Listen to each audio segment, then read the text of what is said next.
Assalamualaikum warahmatullahi wabarakatuh.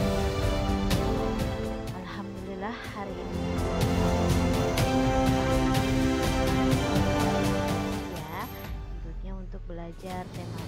Nah, untuk bahasan kali ini kita akan membahas perusahaan. Adapun KD yang akan kita capai untuk kali ini yaitu tentang bagaimana caranya mencermati dan mengisi petunjuk dari isi teks formulir. Adapun intak yang berhubungan dengan pembelajaran kali ini masih sama seperti pembelajaran bahasa Indonesia sebelumnya ya, yaitu di surah Al-Imran, tepatnya di ayat. Baik, untuk bagian ketiga, khususnya mata pelajaran bahasa Indonesia ini, Miss Cici akan masih membahas tentang bagaimana caranya mengisi formulir. Nah, formulir apa sih yang akan kita pelajari untuk hari ini? Ya, hari ini kita akan membahas tentang bagaimana caranya mengisi formulir pengiriman barang dan wesel pos.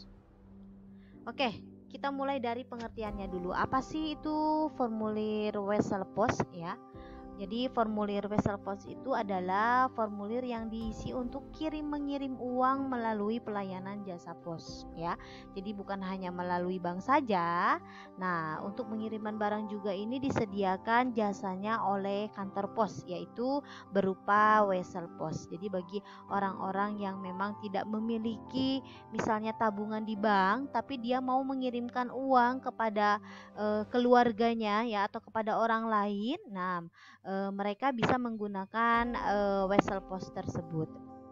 Nah, selain wesel pos ada juga formulir pengiriman barang ya, yaitu lembar yang diisi untuk mengirim barang melalui jasa pengiriman barang. Nah, tentunya ini adalah khusus untuk mengirimkan barang-barang saja ya, bukan uang ya, tapi barang yang dikirim. Baik, kita akan bahas satu persatu dari formulir-formulir tadi ya. Oke, wesel pos. Wesel pos merupakan surat pos yang digunakan untuk mengirim uang. Ingat ya, untuk mengirim uang ya yang berada di pos itu namanya adalah wesel pos. Nah, pada saat kita mengisi wesel pos, tentunya ya kamu harus teliti ya, terutama pada saat mengisi bagian-bagian yang berikut ini. Misalnya 1, jumlah uang yang akan dikirim. Nah, ini harus dituliskan dengan jelas ya, berapa uang yang akan kita kirim kepada si penerimanya. Tanggal pengiriman. Nah, ini pun tentunya harus ditulis dengan jelas ya. Pengirim dan alamat pengirim. Tentunya ini dituliskan namanya ya beserta dengan alamatnya. Kalau bisa ya dicantumkan RT RW beserta dengan kode posnya. Alamat yang dituju berarti si penerimanya ya. Jadi ingat, jangan lupa untuk menulis alamat beserta namanya. Ya, namanya siapa sih yang akan dituju itu dan alamatnya di mana. Next adalah berita yang disampaikan. Nah, ini juga harus dituliskan ya supaya diketahui untuk apa uang tersebut dikirim.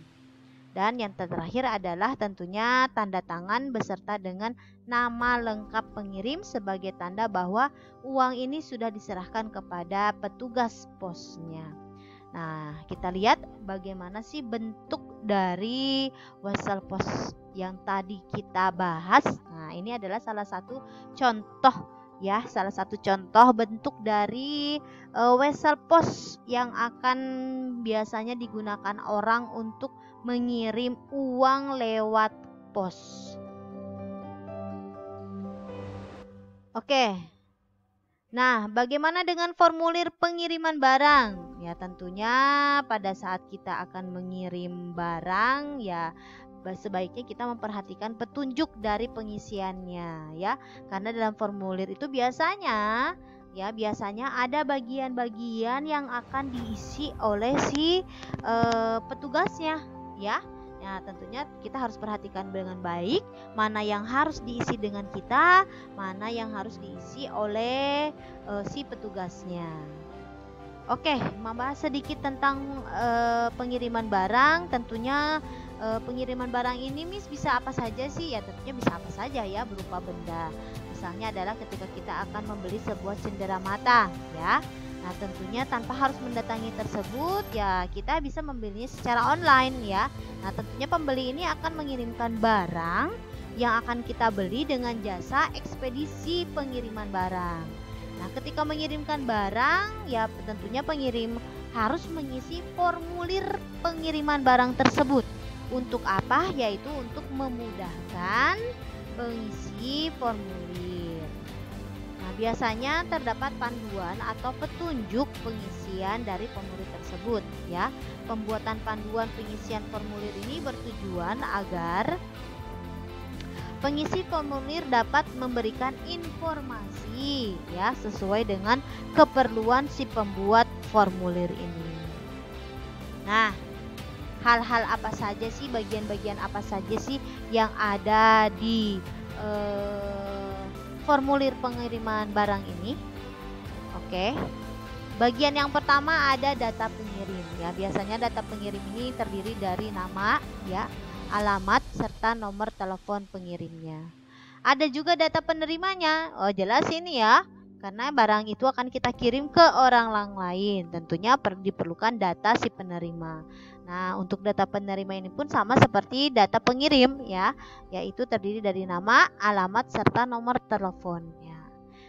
Dan yang ketiga adalah data lainnya, yaitu bisa berupa tempat tanggal pengiriman ya, atau tanda tangan dan nama jelas si pengirim serta tanda tangan si petugasnya. Ini membuktikan bahwa adanya serah terima barang dari si dari si pengirim dengan si petugasnya.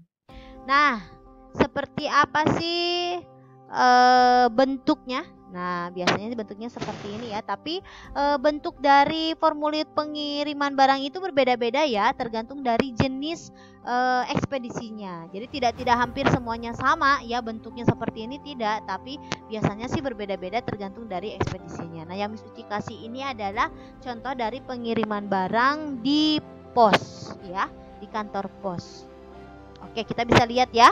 Di sana adalah formulir pengiriman barang dalam negeri. Artinya pengiriman barang ini bisa dilakukan di dalam atau di luar negeri. Nah, kalau di dalam negeri tentunya dari satu kota ke kota lain atau dari provinsi ke provinsi lain ya. Nah, di sana terdapat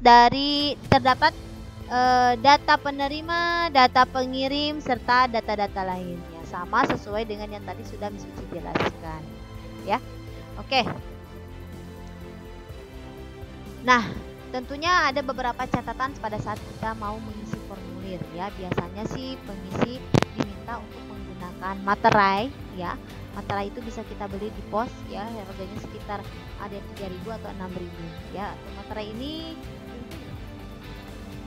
digunakan untuk memberikan kekuatan hukum ya pada sebuah dokumen tertentu. Contohnya adalah seperti formulir ini ya. Jadi untuk memberikan bukti secara fisik ya yang bisa diperkuat nanti oleh hukum ya kalau terjadi sesuatu hal. Oke? Nah, itulah penjelasannya Miss mengenai bagaimana caranya mengisi formulir dalam bentuk wesel ataupun dalam bentuk pengiriman barang. Ya tentunya kalau dari segi bentuk ya mereka formulir itu memiliki bentuk yang berbeda-beda ya, tetapi tentunya kalau pada bagian-bagiannya ya hampir sama seperti formulir-formulir lainnya ya, pasti membutuhkan data baik itu data diri ataupun data orang lain. Oke? Baiklah. Karena materinya sudah selesai ya, sudah muncul gambar ini ya, berarti sudah selesai pertemuan kita. Nah, insya Allah nanti kita akan ketemu lagi di materi selanjutnya ya. Baik, dengan mengucapkan hamdalah bersama-sama, alhamdulillahirobbilalamin, maka Miss Uci tutup pertemuan kali ini. Insya Allah kita ketemu di materi selanjutnya ya. Assalamualaikum warahmatullahi wabarakatuh.